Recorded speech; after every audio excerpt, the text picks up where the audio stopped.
तो मैं ये सारी बातें मैं मानता हूँ। इंडियन जो उनकी इंडस्ट्रियल बेस है, जो उनकी इकॉनमी है, वो भी मुझे पता है।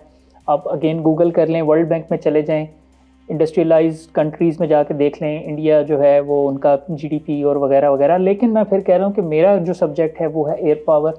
उसके अंदर अगर किसी को मेरे से इख्तलाफ हो कि JF-17 is not a better aircraft in every sense than Tejas, तो वो प्लीज़ आप ज़रूर मुझे बताइएगा। दैट इज़ वाई कि मैं कह रहा हूँ कि मेरा यहाँ तक ज़ाती ख्याल है कि some of these orders will definitely be finalise. और आखिर में मैं फिर रिपीट कर दूँ कि in this price range, a battle tested, combat proven and with this performance, ये आपको एयरक्राफ्ट और कहीं पे भी नहीं मिलेगा। यूनाइटेड स्टेट्स में डेफिनेटली F-16 या बाकी जो सारे के सारे जहाज़ हैं वो इससे अच्छे हैं, लेकिन वो फिर महंगे भी हैं, पहली बात। दूसरी बात ये कि सप्लाई चेन का जो इशू है कि Pakistan and China, they are जो है ना, मैं कहूँगा कि रिलायबल, ठीक है। अमेरिकन के जो पॉलिटिकल इश्यूज़ की वजह से कोई पता नहीं है कि कल को अगर उन्होंने जब मर्जी सैंक्शंस लगा दी, ठीक है। पाकिस्तान के साथ भी ये हो चुका है, Pressler amendment and it's a long story. तो ये एक एडेड एडवांटेज है कि अगर आप वेस्ट की तरफ गए, आपको नहीं पता कि कल को आपकी स्ट्रेटेजिक ऑटोनॉमी रहेगी या नहीं रहेगी, ठीक है।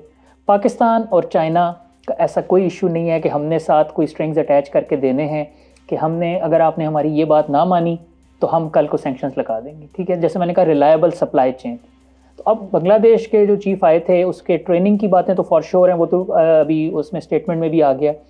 जहाज़ों का जितना भी हो रहा है कि JF-17 जो हैं वो अराउंड 40 की बात चल रही है, इंडोनेशिया की तकरीबन 40 की, फिर जो सूडान वाली डील थी उसमें K-8 सुपर मुशाक, कुछ टैंक्स भी थे हैवी इंडस्ट्रीज टेक्सलास की तरफ से।